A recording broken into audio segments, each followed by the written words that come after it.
for dollar pound. Just in 1 year, Uganda borrowed 10.8 trillion shillings, rising its public debt portfolio from 46 trillion in 2019 to 56.8 trillion as of June 2020.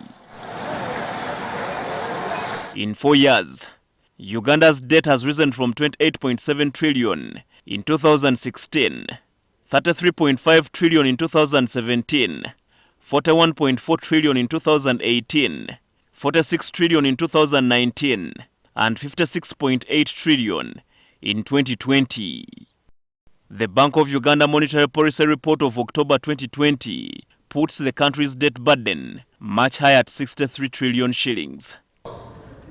Just in February 2021, the Ministry of Finance tabled an additional 10 loan requests, totaling to 2.7 trillion shillings, to cover the revenue shortfalls. Now in his report, the Auditor General John Muwanga notes that a high debt-to-GDP ratio will make it difficult for Uganda to pay its debts and may lead to creditors to seek higher interest rates when lending to Uganda. We noted that our level of tax to GDP ratio is still low. We are going at approximately 12%, and yet the good practice is talking about 15%. That is where we should be. And other sub-Saharan regions are going at 19%. That is tax to GDP ratio. And we thought that government needs to up its scale such that we can at least have sufficient money.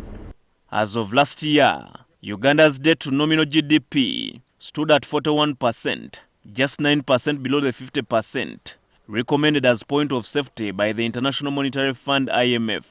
The Auditor General now warns that Uganda is at a risk of reaching the unsustainable level sooner than later. We can't borrow to pay our debt.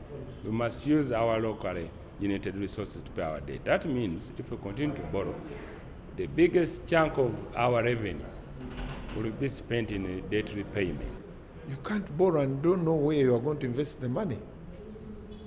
You have to borrow exactly after you've made a situation analysis that really, when I do this, within 5, 10 years, 15 years, these are the results.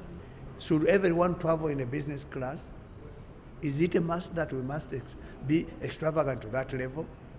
Should we continue renting high buildings here for offices of a few people? Can't we acquire land and put up our own government buildings?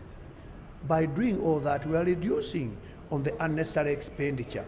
However, according to government, this astronomical debt increment is due to the need to finance major infrastructure projects like Karuma and Isimba hydropower dams, Entebbe Express Highway, and to finance the revenue shortfalls. With Uganda's public debt higher than its national budget by 10 trillion shillings, as of the 2020-2021 financial year budget, which stood at 45 trillion shillings. Herbert Ziwa, NTV at Parliament.